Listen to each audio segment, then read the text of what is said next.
Rrugtime të papritura të jetës ishte ekspozita e hapur në Muzeun Vendi i Dëshmisë dhe Kujtesës në Shkodër.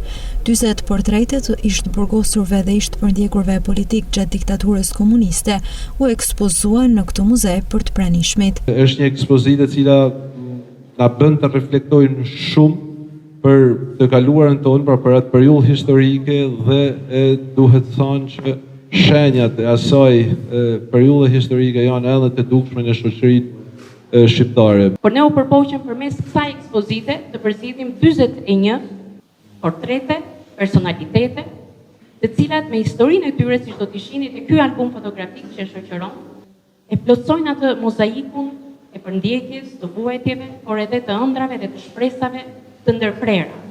Dhe ndaj dhe kjo ekspozit quhet kështu, udhëtime të paparashikuara të jetës, sepse shumica e historive që ju do të lexoni aty shkurt, tjetër plane kishin jetën e tyre dhe tjetër pastaj përfunduan. Ish të përndjekurit politik tregojnë vuajtjet nga regjimi i asaj kohe. Kam përjetu që nga mosha 5 vjeçare regjimin e komunizmit. Kështu që gjitha ato përjetime të fëmijëve dhe të nanave të shtresës time, unë mas ditëve kam bërë i shkrova edhe kam bërë një bërë kujtesa.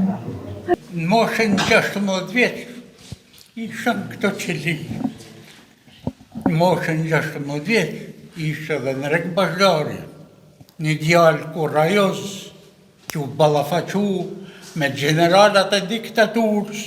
Jem krenar që krijova shoqatën e përsekutuarve politikën Shkodër dhe nisëmtar në shoqatën e burgosurve politik në Tiranë ishën në kryetar. Na kanë shtinë të pelej në burg, sa ka në burg më i keshën tanë botë. A qëndrojnë fëmija në qement pa hëngër pa pi. Edhe atër këna shkon lushi 4 vjetë, kur këna shkon lushi dhe të na kanë shtinë dhe stallët derësh aty, e kishim 400 gram buk kolomoqit, pa si sa tjetër. E nuk kalzojnë datë, nuk më një kalzoj. E kom mëllani një të në zemër, sa të foli më dhemë. Ekspozita rrugtime të papritura të jetës vjen si një kujtesë e periudhës së errët të komunizmit në Shqipëri dhe mungesës aktuale të vëmendjes nga institucionet përgjithëse.